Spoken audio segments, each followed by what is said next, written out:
Made it to Friday. Welcome to Week in Review. I'm Bill Radke. This is the time we get together and breathe and figure out what happened this week in the Puget Sound area and what it means. So we're really glad to have you with us. You can watch this program if you go to YouTube or Facebook. You search for KUOW Public Radio. I've done that.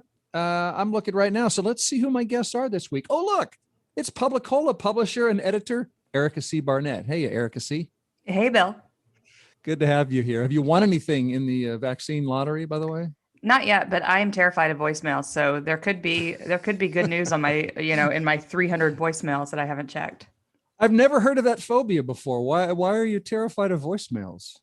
I mean, they pile up. I mean, who leaves a voicemail? It's like an act of terrorism. Wow. Seattle Met digital editor, Zoe Sayler. Hey, Zoe. Hey, how's it going?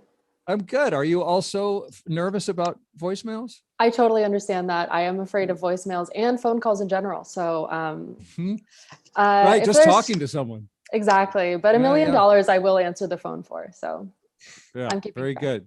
But how will we know? Are you answering, David, are you answering your phone now when you see an unknown number, just in case it's $1 million calling? Well, I visited a used car parking or used car dealership the other week, and now they won't stop calling me from like various different numbers. So I've actually been screening out a lot of unknown numbers. So it's possible I've won $1 million and I don't know it. Or a free car. Yeah. Well, we have a win. I asked because we've got a winner this week in the $250,000 drawing. He's only giving his name as Lance R. He released a statement saying first that he was lucky that vaccines were available. And then, quote, getting the phone call yesterday that I won the big prize is also all about luck. Icing on the cake, totally unexpected. That is how lotteries work, Lance. If you knew you were going to win, that would trigger an ethics investigation. But his larger point about luck is, quote, if you haven't gotten vaccinated yet, especially when it's so easy now to do, you're taking a very high risk gamble. You can't count on your luck holding out. Besides, the shots are free. There'll be 3 more lucky Washington winners of the lottery over the next 3 weeks. And then on July 13th, someone who's vaccinated will be even luckier than I am today and win $1 million just for doing the right thing for yourself, for those who care for you, and for the whole community that we're all part of. Let's get ourselves vaccinated. To top it off, you might just win a lot of money. Lance R. It's pretty well written. That is pretty heartwarming. Is it mayoral candidate? Is it mayoral candidate Lance Randall? I had the same question, and it is not. But you are right to know whether I did wonder, has Lance Randall stopped fundraising? Just like, how would we know if he's not going to? But I think he has actually answered a reporter's question and said that it's not him. So yeah, any other reactions to Lance? I appreciate Lance taking the opportunity to spread the word, the good word of the vaccine. I will say, you said that it's unexpected to win the lottery. Somehow I feel like I'm going to, which probably means I'm not going to, but I do feel like I'm the only person who's like, yeah, I'm totally gonna win the vaccine lottery somehow. So I won a trip I won a trip on the radio when I was 12 years old, and I kind of feel like that's like my luck for my lifetime. So I don't buy lottery tickets and I don't gamble. So yeah, I don't think it's going to be me, but who knows? Maybe I've like reverse jinxed myself there. Right. I've lost enough like Instagram giveaways to think that now is finally my time. Yeah, it's your turn. The mayor of Seattle says we're the first big city in the U.S. to get to 70% vaccination. Does anyone care? Is that important? Yeah. I mean, yeah. I mean, totally. Yeah. Erica, I think you got muted there, but yeah, I mean, it means that we can go out into grocery stores and feel fairly confident that the people around us are all vaccinated. I went into a bar for the first time the other day and felt kind of relaxed. Like I felt okay about being there. And I had been, really cautious through the whole pandemic. But it was in Pioneer Square, and, they still had the windows open and people were still mostly wearing masks when they got up to use the bathroom and things like that. But, just looking around and feeling fairly confident that at least 70% of the people around me were vaccinated, and I'm vaccinated. I think it makes a big difference, at least in mindset. And, the numbers bear it out. Seattle has had a minuscule, King County in general is doing really well with its numbers lately, but Seattle in particular has seen very few deaths and decreasing hospitalizations and very few cases every day. So it's clearly working. So yeah, 70% is great. I'm not totally clear why 70% is the magic number that we've made it out to be, but I do enjoy not being afraid of other people's droplets anymore. So, indeed. Erica, I can see you talking, but you're muted. We're gonna work. Let's work on that because I want Erica part of this program. Here I am. I don't know how I got muted. I was saying to no one that I've actually felt comfortable going out in restaurants, and I've been running on the Elliott Bay Trail and have noticed I'm sort of gauging the Seattle's pulse based on how many people are wearing masks. And the last time I went running a couple days ago, I only saw 2 people. Which I think is both safe because, as we know, it doesn't really spread outdoors, among unmasked people staying far apart, but also just kind of a temperature of how people in Seattle are feeling and about returning back to normal. Yeah, I used to feel like there was some psychological war going on, invented in my own mind. I don't know what this, people generally, they're thinking about me way less than I suspect they are, but you wonder what they're thinking about what you're thinking about what they're thinking. And I do find that easing, and it's been nice. It's been nice to feel that way. One more vaccination incentive has been the Joints for Jabs, where the state said that the marijuana retailers can host vaccine clinics, but apparently that's been, it's not so easy because, for one thing, a health clinic doesn't really like working at a federally illegal business. It might jeopardize their funding. I was so jazzed for this. I thought it was hilarious and like a great idea, and mostly just for the novelty of it all. But yeah, I think it's a real disappointment. I don't know why they couldn't just show vaccine cards, why that couldn't be the move, because I know that that's what breweries are allowed to do. Yeah, I have the same question. I mean, as you know, Bill, I think vaccine incentives are kind of questionable. I mean, depending on how big they get. There was a survey done, I think at UCLA, of 75,000 people about whether they would, so not whether they have, but whether they would respond to incentives. And I think the biggest jump was when people, and I think this is among Democrats who are already more inclined to get vaccines, when they were offered a theoretical $100, they told the researchers that they would be more likely to get a vaccine.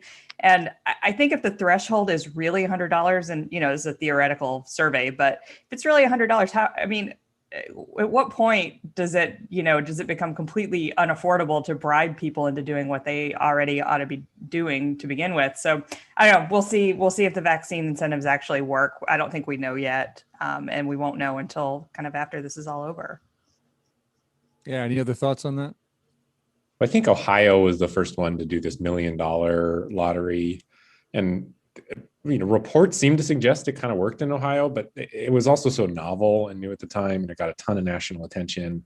It almost felt like maybe by the time Washington had come around, people had sort of gamed out, that it's actually your odds of winning this lottery are pretty low. And Zoe doesn't feel that way. She's confident right, about her impending victory. Yeah, but I guess the Department of Health said that they did see an uptick in calls to their hotline and maybe saw some increase in vaccinations. So, it'll be interesting to see how it games out in the end. But it's definitely for people who I would be skeptical to think that it would actually turn people who are never going to get the vaccine into people who are going to get the vaccine. But maybe it's enough to push people towards finally doing it. I mean, I think probably the better way to do it would be to pay people to take the day off of work and stuff, I think that's the bigger issue, is people who work a lot and maybe have to, take the bus to where they would get the vaccine. I mean, I think that's probably a bigger barrier than, the incentive would be to get people to get a shot. I 100% agree. And bringing vaccines to where people already are, I think, is also a really smart move. Like, I think about myself with flu vaccines. I'm not against them, but I am not super jazzed about them like I was for this one. So when I show up to the pharmacy where I'm already getting my prescription and they offer me a flu vaccine, like that's what's going to make me get a flu vaccine. And I feel like some people feel that way about the COVID vaccines too. Mm-hmm. I mean, well, it's funny. I went out of my way because I was so excited that they were finally available for people like me, just kind of the general population. And I like drove down to Federal Way and I, did all this like pain in the butt stuff, to get the first vaccine. And I think, if I was reluctant, I mean, I totally agree with Zoe. Like if I was in any way reluctant, or if I just had a job where like it was not possible and there wasn't an all-night clinic and I just wandered into a Walgreens and they were like, hey, do you want the vaccine? I mean, that's how I ended up getting other vaccines in the past that I, didn't necessarily see as, being as urgent. But if it's free and it's there, like, sure, whatever. That seems like, just making them more universally available and incidental and kind of accidental seems like it would motivate me more if I was reluctant. Which maybe is the joints for jabs thing, right? You're just picking up your weed and they're like, hey, you want a vaccine? But right. Dear Baltimore J&J plant, please don't waste 60 million doses of vaccines that we now can't use. So we're going to talk later in the show about the idea of going back to work or back to the office. But before we leave COVID for now, Zoe, could we talk about the psychology of the pandemic and the messages we've been getting in lockdown? Yeah, I've been thinking a lot about the messages that we've been getting about bodies and especially with regards to weight gain during the pandemic. Tons of people have been sort of talking about gaining weight during the pandemic, and it's been a lot of negative self-talk around bodies. I was speaking with Candace Frank, who is a fat positive activist, and she founded a size inclusive lingerie company locally. And she was sort of talking about how, we've been isolated for so long and we haven't been in physical contact with people for a very long time in many cases, and that can sort of subconsciously make you feel unwanted, which is something that fat people frequently deal with anyway. So just how that talk about weight gain that's negative can affect us and make us feel even more isolated than we already are. And there's been a lot of articles. I know, Erica, you tweeted about, I think, maybe a New York Times article where they were talking really negatively about especially women's bodies gaining weight during the pandemic. And I think it's really unfortunate that I guess our body positive movement has in some ways gone backwards during this time. Yeah, that article was about, and there've actually, I looked back today at the New York Times in particular, and they have just done article after article, and I'm sure this is true of other media outlets as well, but the Times has just done article after article about, on the theme of, a lot of people sat around and got fat during the pandemic, but others were healthy and virtuous and they lost weight. And they're promoting things like buying a Peloton, joining, an intermittent fasting program, which is another way of saying you don't eat at certain times. And the article that I tweeted about said, and I quote, while some spent the year of the pandemic creating healthy meals or riding their Pelotons for hours, many others managed their anxiety and boredom through less healthy means. They spent the pandemic sitting on their couches, wearing baggy sweatsuits, drinking Chardonnay and munching on Cheetos. Which is just such a shaming and othering and weird way of looking at, at people during the pandemic, because I don't think any of us did one or the other. And I mean, yeah, those are two unhealthy extremes, but it's very judgmental to suggest that eating Cheetos every now and then, makes you a bad person or makes you somehow less than people who were sweating away on their $10,000 bikes for hours at a time. And then there was an article, I think this was also the New York Times, where they sort of talked about how surrounding yourself with people of certain types, if you surround yourself with conscientious people, you will be more conscientious. And then their sort of contrast with that was like, if your friends are fat, you're going to be fat too, which is depressed. Or depressed. There were all kinds of things. And it was like, why are we framing these as like negative, bad things for your friends to be? Like, it was bizarre. So I've definitely seen a lot more negative talk about bodies during this time. This is interesting. I kind of missed this because I thought there was so much talk like, I put on my COVID-19, but hey, it's okay. Everything's, this is hard for all of us, bourbon and biscuits. And I kind of thought there was that vibe going on. There's definitely been Well, I think it depends on gender, right?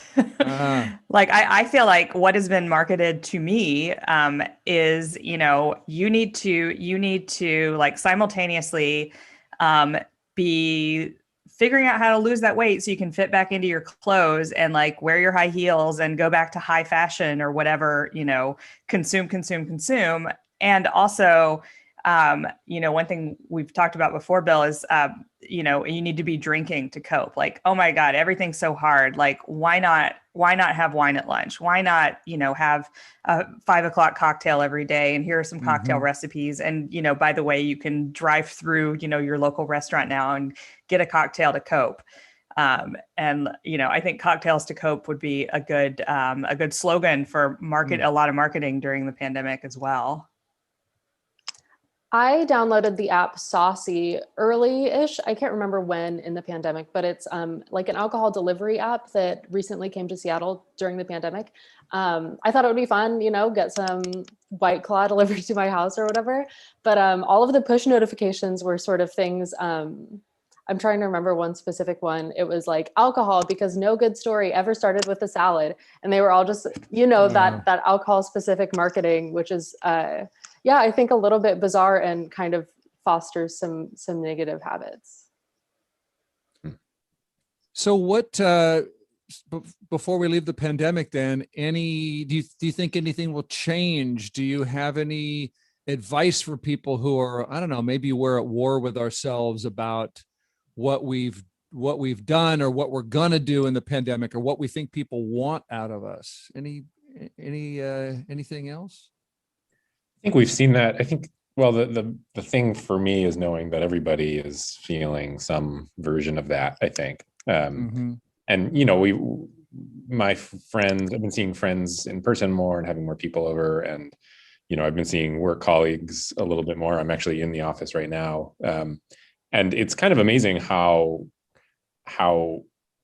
much you kind of forget that just like a quick like interaction on the way to the bathroom or whatever, like, you feel some solidarity with that person and you feel just like you're not alone as much. And I think that is going to be what helps, you know, me and probably a lot of other people pull out of that feeling, which is like, oh yeah. This like sense of isolation was not sort of my own fault. It was just the basic reality of it. And everybody else is feeling that too. And it goes away fairly quickly when you actually start interacting with people again.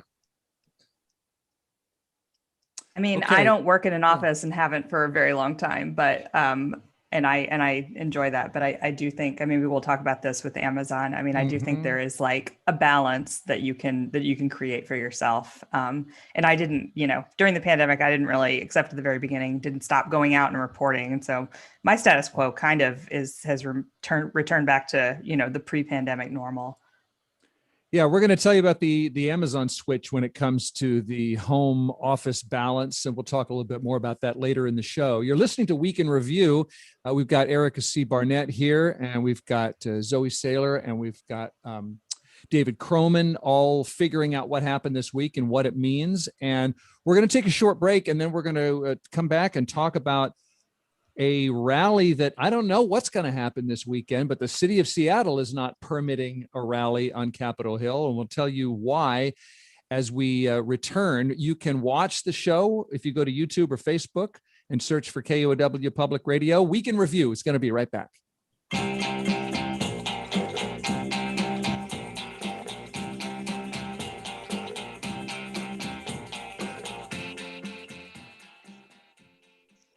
I'm James Kimarasamy, host of BBC NewsHour. Coming up today, a major vaccine sharing pledge from G7 countries. But is it enough? The children facing starvation in Ethiopia's Tigray region and the first major international soccer tournament since the pandemic kicks off.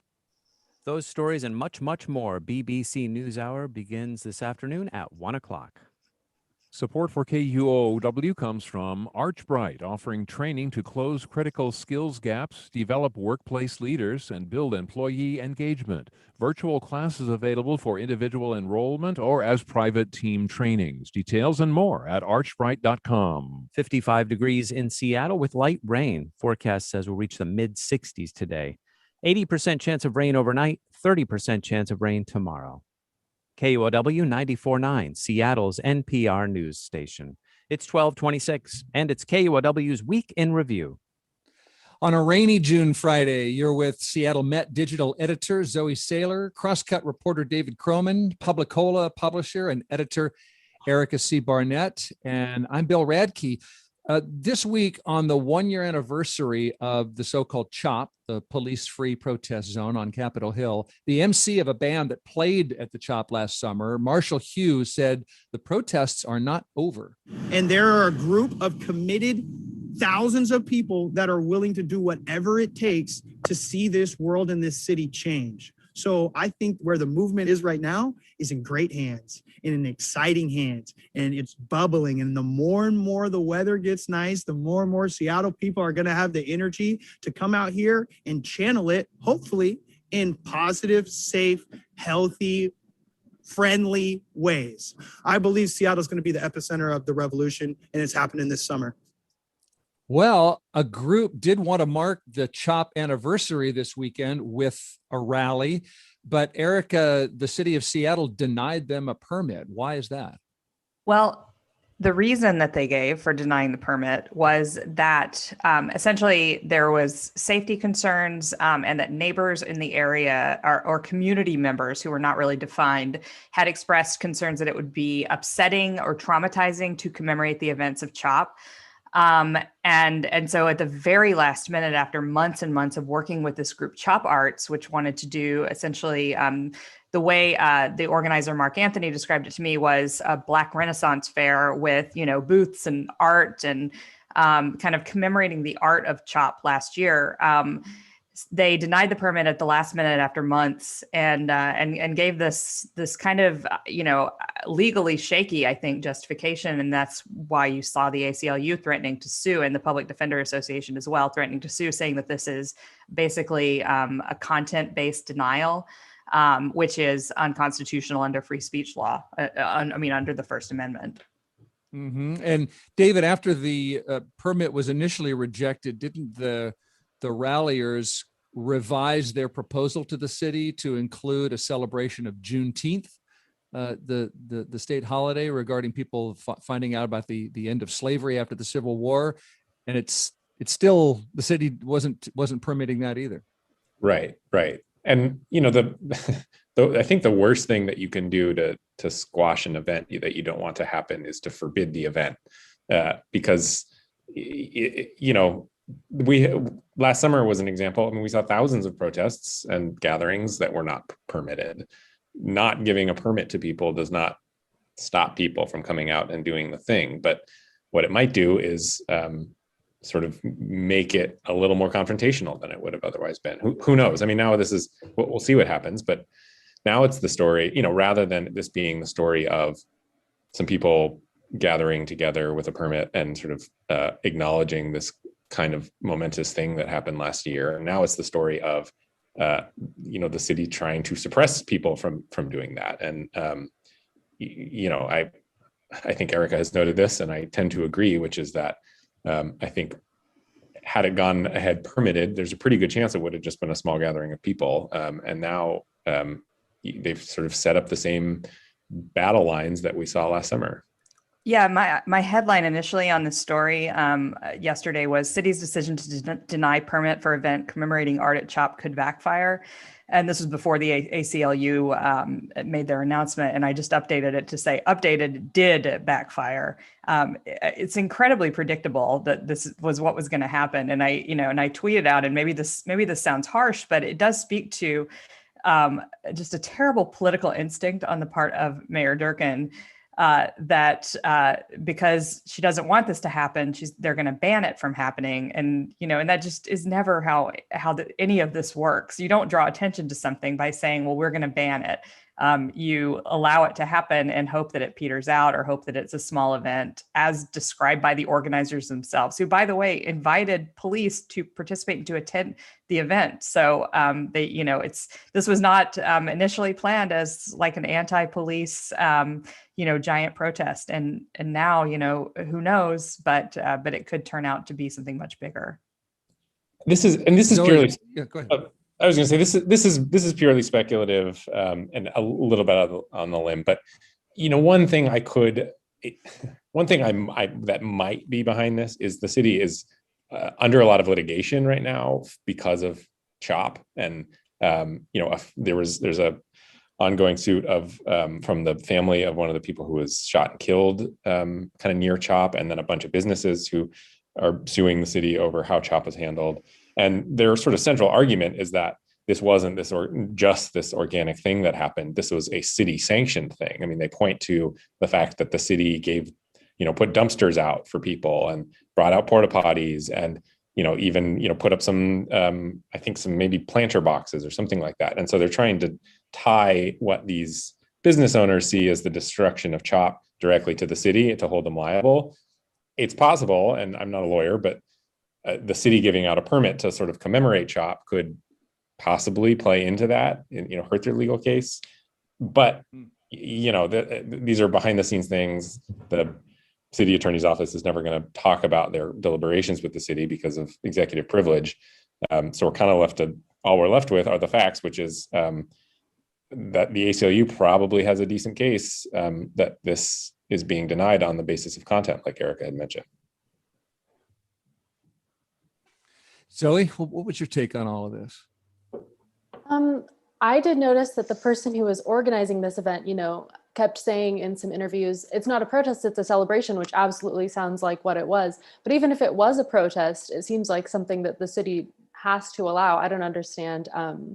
Basically, I'm as surprised and confused about the whole thing as everyone is. I don't know what the city expected. It seems like it was obvious that there would be some CHOP commemoration going on, and that seems about as innocent as it could get. So, could the city have made the organizers pay a fee up front, post a bond for cleanup expenses in case there was a mess or anything like, was there any in between? Does the city do that? You're out of my depth there, Bill. I mean, I know, there's permit fees, there's fees, there's various fees to use different types of facilities. I would assume that covers a lot of that, but yeah, as far as like some special requirement for extra insurance beyond the liability insurance that they already have to have, I'm not sure. And I'm not sure that was the concern. I mean, I think that this is, I think that this was a political decision that was, in the works for a long time. I mean, it was a last minute permit denial, but my reporting, suggests that this is something that the mayor's office did not want to permit, from the get-go. And this was like the proximate reason or explanation, but it's not necessarily a matter of them putting up more money for trash removal or anything like that. Yeah. I don't know that would have solved it for the mayor's office. But does the city, you're both, I'm hearing Erica and David say that you think the ACLU probably has a decent case, but is the city just clearly going against its own? This must be a legally vetted policy. Do they have a policy of saying this might be upset? You use the words upsetting or traumatizing. I can understand that opinion, but does that even accord with city policy that they deny a permit when they think something's going to be upsetting or traumatizing or even potentially destructive? Potentially, this is what the ACLU is saying. That's saying that something can't happen because somebody might cause damage also seems questionable. Well, look at the Proud Boys. The city's own defense. I mean, look at the Proud Boys rallies that have been allowed in Seattle, or, if not sanctioned, I mean, certainly not banned by the city. I mean, I don't think that right-wing, sort of proto-fascist events are in line at all with anybody at the city's values, but they have been allowed to continue and not, heavily policed out of existence. And frankly, they've all been pretty small.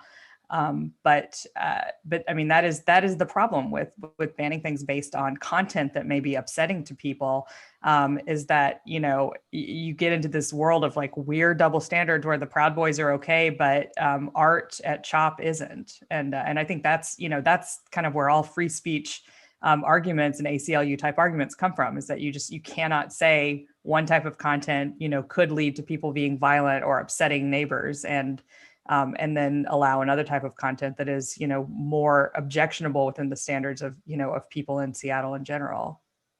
And I would think, okay, well, the city might be, yeah.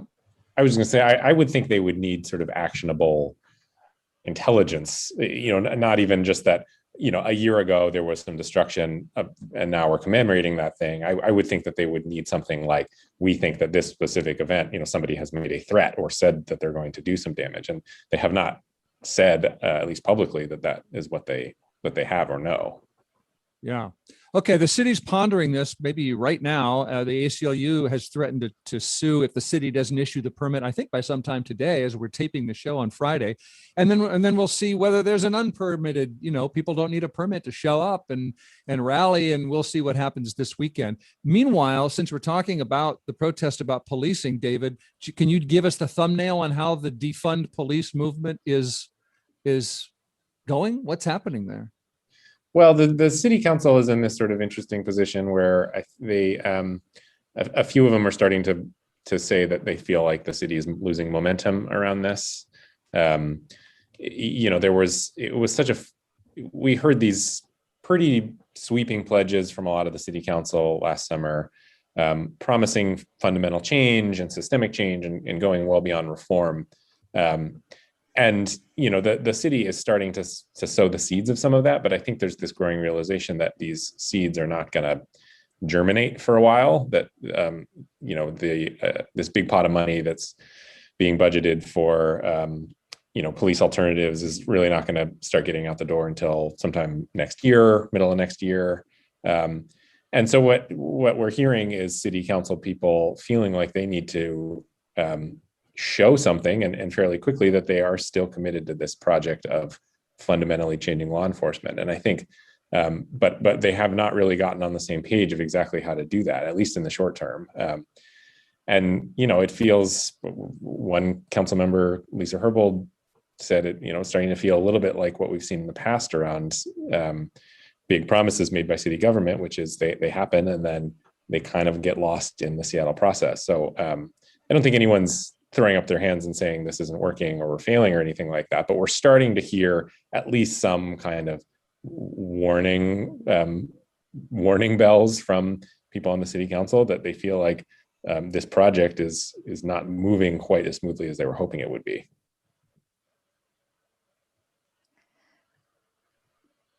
I think that, the point that David makes about the Seattle process, I mean, we've seen this happen so many times, and it's not just the Seattle process, it's the King County process too. I was thinking while you're talking, David, of a couple other examples, like we had a 10-year plan to end homelessness that ended in whatever year that ended, I think 2017. And obviously homelessness has gotten worse. In part because there were elements to that plan. It wasn't just a wish, but, things didn't get implemented. The opiate task force, back in, 2000, I'm going to get this wrong, I think 2015, said that we should have supervised drug consumption sites. Obviously, that never happened. I mean, there's a lot of stuff that, there's a lot of big issues like, heroin addiction and homelessness and police accountability and police violence that capture the public and the media's and politicians' attention for a short period of time. And then I think once they start to fade from public view and, constituents aren't clamoring about them, in the same numbers and it's just not on the, on the front pages or on the television, the attention wavers, and you have to have focused attention for a very long period of time to implement some of these long-term changes, especially when you're talking about, overhauling a system that has a strong union, that has a lot of lawyers, that is just going to resist you at every turn. And so, I mean, I think this was sadly a little bit predictable because it's how it always goes with these huge systemic issues that take a lot of sustained work and concentration to solve. And I worry that it's the same way, with homelessness as well, because everybody's focused on that now. But I've been, watching Seattle for a long time, and attention does shift very quickly in the city. And when that happens, public policy kind of crosses the road to the next thing. I mean, I hope that isn't what happens, but there's a lot of precedent for it. This is very theoretical, but I do think that there's like this sort of liberal obsession with remaining palatable to like a more conservative standpoint. And I have seen a lot of conversation about how the term defund itself is alienating, even though, you know, it's been twisted in certain ways by conservative media to mean something that it doesn't exactly mean. And I'm wondering to what extent Seattle is sort of scared away from taking these more progressive standpoints based on what they perceive as, you know, alienating that conservative viewpoint, even though it's like clearly not super relevant to city politics.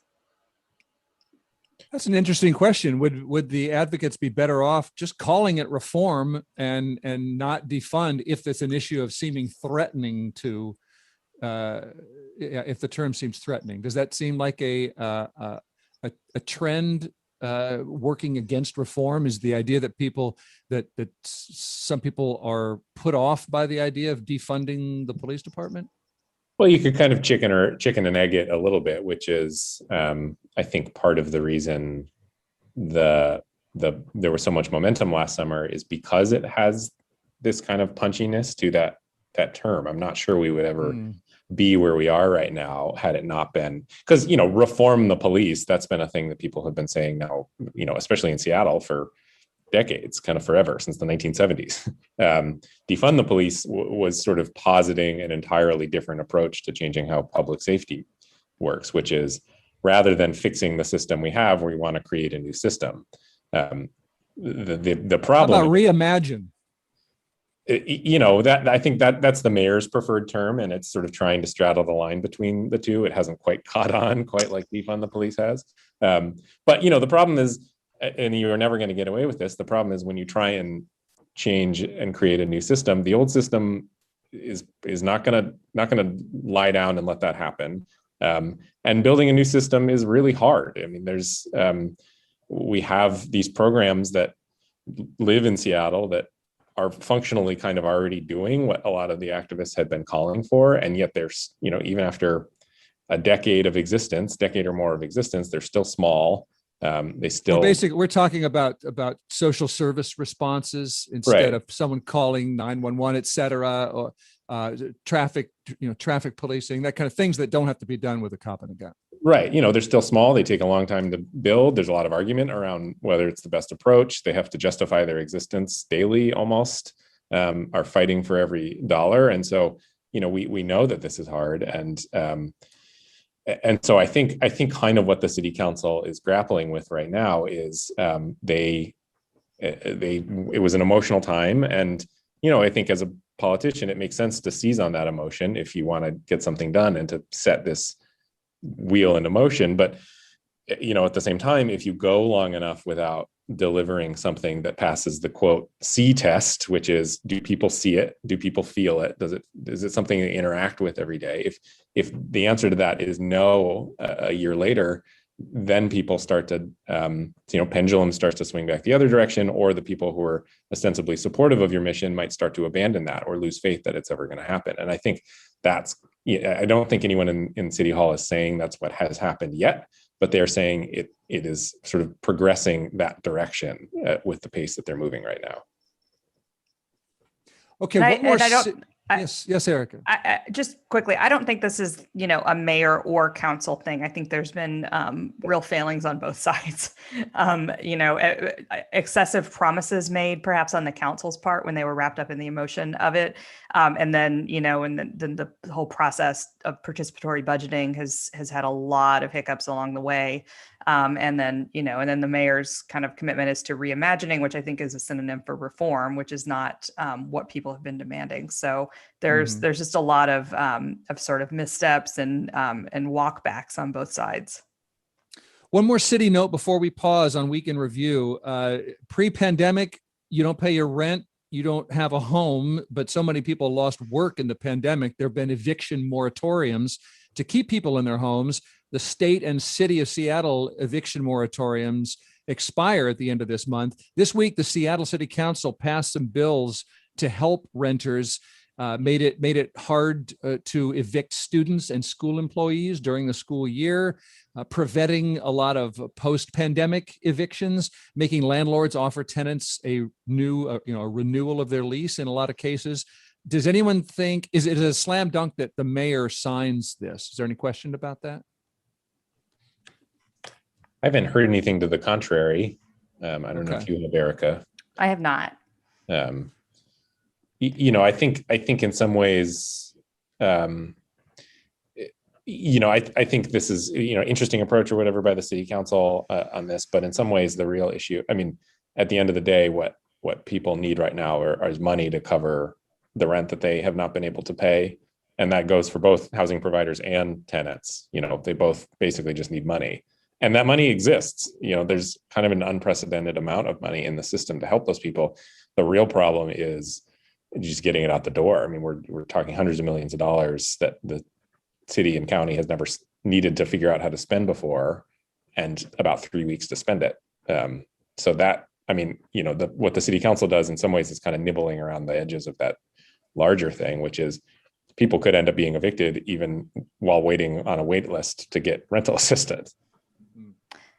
Yeah, I think, the fundamental problem here is that a lot of people can't pay their rent, right? Or that they owe a ton of back rent. And so, if we, it is forestalling the inevitable if we simply continue passing, kind of infinite, or indefinite eviction moratoriums without actually solving the underlying problem, which is that people can't pay their rent. I mean, if the, with the school, the ban on evictions for people with kids in school and the ban on winter evictions. I mean, banning evictions without sort of providing assistance on the front end, which is, let's not let people get into a situation where they're getting threatened with eviction to begin with. I mean, that is just forestalling the actual eviction itself, which is the problem. So, we got to get that money to people and figure out ways to provide rental assistance to people who just need a little bit of help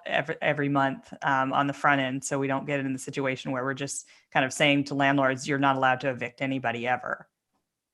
I totally agree. But then the fact that the eviction moratorium currently is set to expire at the end of this month, I do think they at least need to extend that. I can't imagine being in a precarious spot with rent and knowing that there are only 3 weeks until God knows what happens. Like, I feel like they're putting people in a very vulnerable position by, hemming and hawing about whether to keep the eviction moratorium in place right now. I'm getting a good note from my producer that I referred to the Chop Art event as a rally when they're calling it a fair, which is, so in a way, maybe I'm playing into the thought, the idea that, that it's going to be a who knows what kind of rally that the city would find upsetting. But actually, as far as the group that wants to celebrate June 19th, Juneteenth and the Chop this weekend, they're saying they're asking for a fair that the city is not permitting yet. And again, we'll keep you posted on that. This is Week in Review. We've got Zoe Sayler here from Seattle Met, Erica C Barnett from PubliCola, David Kroman from Crosscut. We're going to take a quick break, talk about a switch from Amazon when it comes to balancing office and home. And we'll talk a little bit about it too and figure out what's making us smile. So don't go away.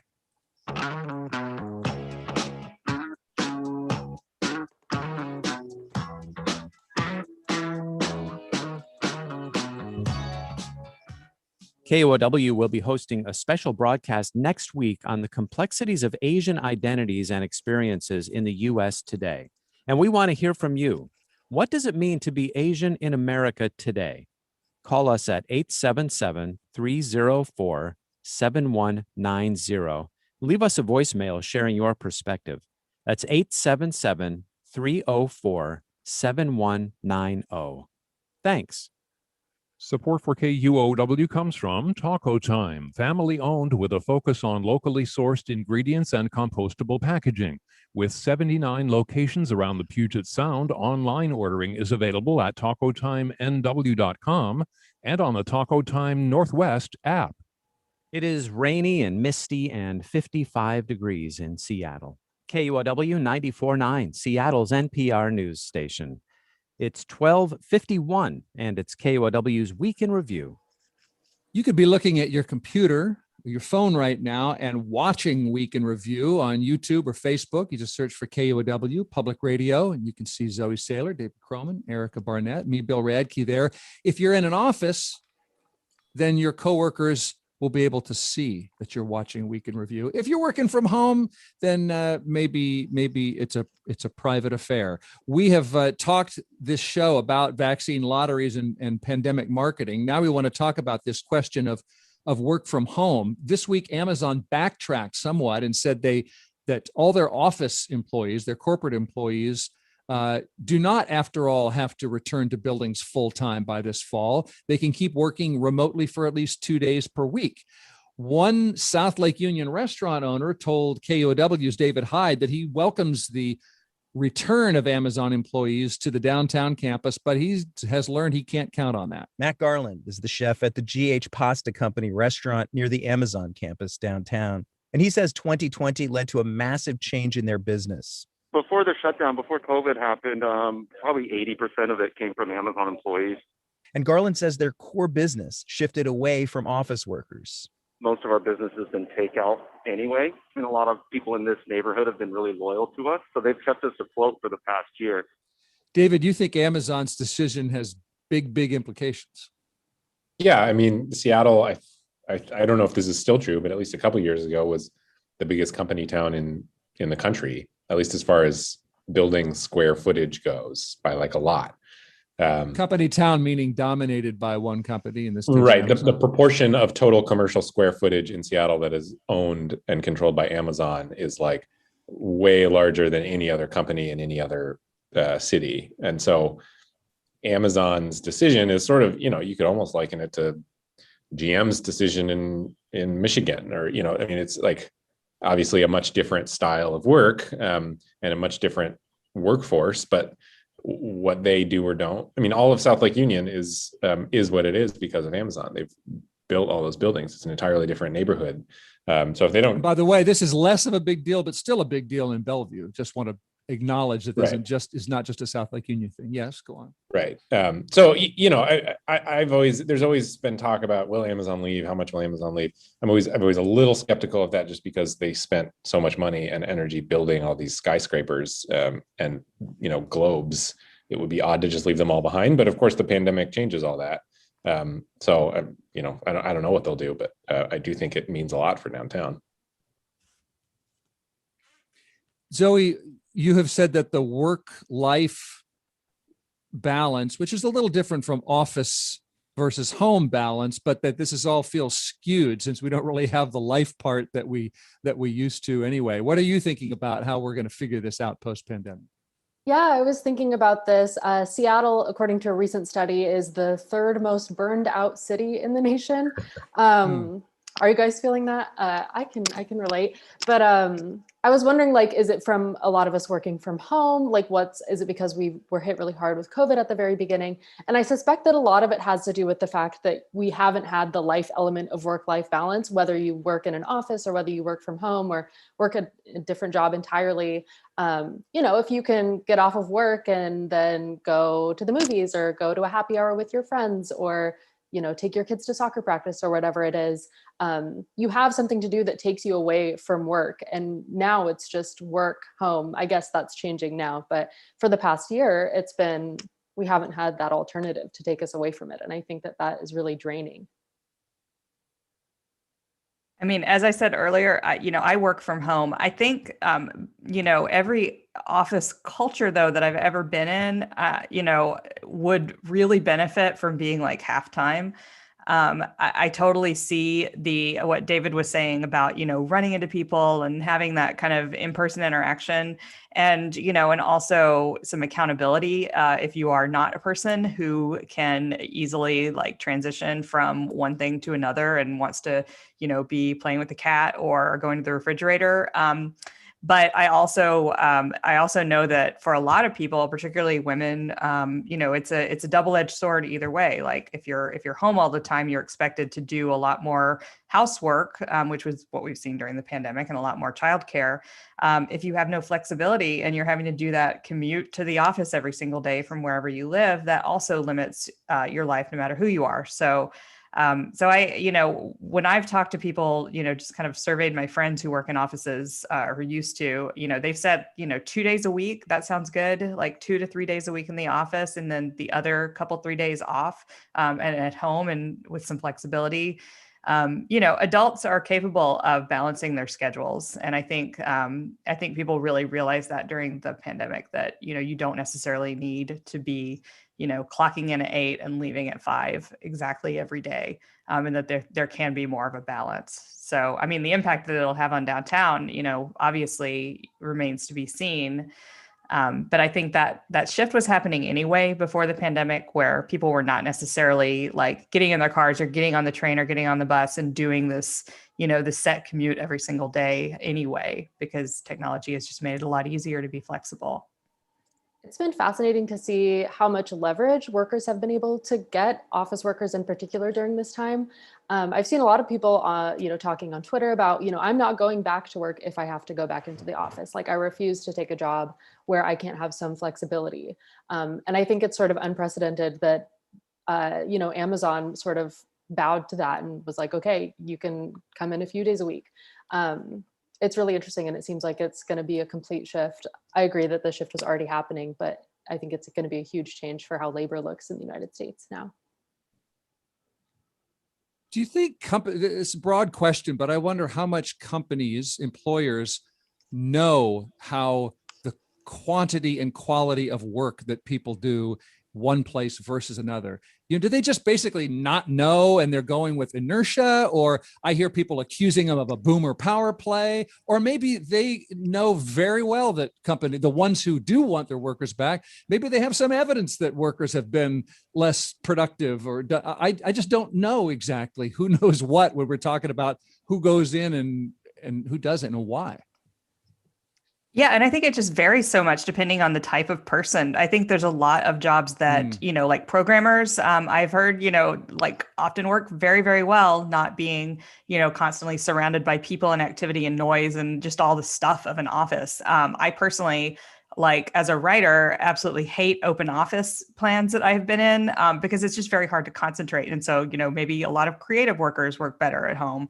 I think it just really, really depends on the kind of work. And then if you have work that really relies on collaboration, I think Zoom is probably terrible for that in a lot of ways.